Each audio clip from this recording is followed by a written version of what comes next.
I'm ready to do some fishing. I hope you're ready to do some fishing too. And if you have a tough time casting when there's stuff overhead or around you, I hope you know how to fling your lure out there in restricted conditions.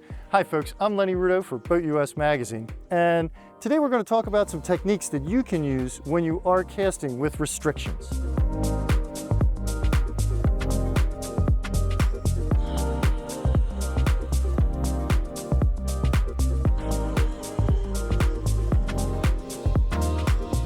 Okay, here we go, people. We're gonna start off easy. When you got a big wide open area like this, you can do a simple overhand cast, no problem, right? That's easy enough. But what if there are two other people standing up here casting? And in order to cast, I have to be back here. Now, I've got some restrictions. I can't do my simple overhand cast because I'll hit the T-top. In this case, you might be able to do a sidearm cast like that. You can still get a lot of distance with a sidearm, but imagine just for a second that that guy holding the camera is standing about 3 feet closer to me. Well, in that case, I can't cock back to the side because I'll hit him. Now, it's time to do an underhand cast. What you want to do is get just a foot or two of line off the tip of your rod, dip it down close to the side of the boat, and fling up and out.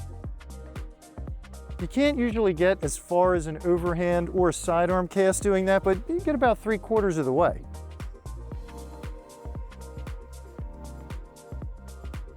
And if you're on a crowded boat, but you happen to be up on the bow deck, you can actually do quite a nice underhand cast. You got a little more room to play with.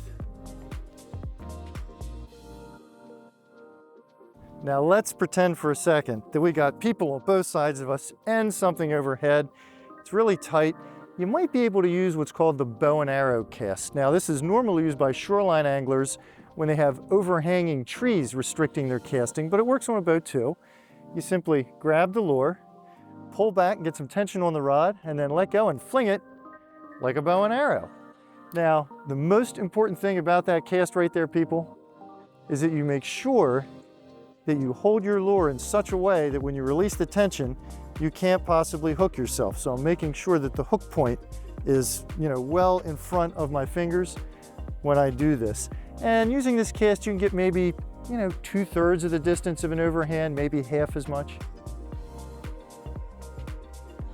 Now, all of those options work, but they're all falling a little bit short of the overhand cast. And one of the big problems for folks who run the boat all the time, I face this all the time because I'm usually captaining the boat, and I stop to fish somewhere and there are people on the bow and people in the stern, and I say, okay, everybody start casting, and then I'm stuck right here in probably the most restricted spot on the boat. So what do? Let me show you a way that lets you cast almost as far as an overhand. Sometimes you can even match it. And I call this the Flippy Dippy Doodah. That is an honorary name that my neighbor Brian came up with one day out of the blue. There may be a proper name for this tactic. If there is, I have no idea what it is, but here's how it works. What we're gonna do is, we're gonna hold the rod at about a 45-degree angle from the boat.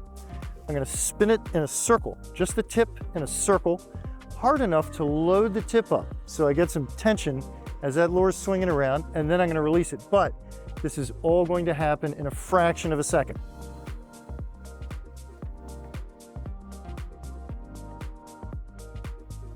So what's going on here is really not very different from the way that a shepherd's sling works, right? We're storing up some potential energy in the tip, and then we're letting it fly. The only real difference is in this case, your more likely target is a Goliath grouper than Goliath.